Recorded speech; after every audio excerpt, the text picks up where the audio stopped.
Kapag ito ang pinag-uusapan, lahat nakaabang. Kaakibat ay mga salitang kilig, chocolate, and roses. Aminin!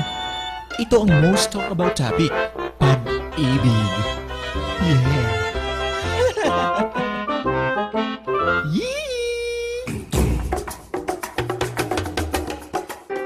Ang pag-ibig ang pinakamahalagang regalo ng Diyos sa tao.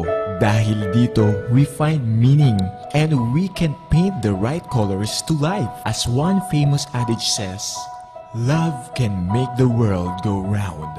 Ganun kalakas ang tawag ng pag-ibig.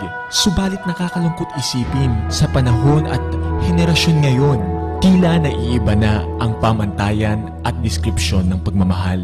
Huwag sana nating kalimutan that love comes from God.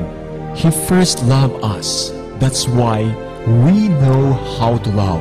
So the standard should be based on God's divine definition. Hayaan natin siya ang magkaroon ng pinakamalaking puwang sa ating puso upang ang kakulangan sa puwang ay siyang magpuno. Love God above all. Welcome to Jesus is Lord Church. Love, Courtship, and Dating Seminar. God bless us all.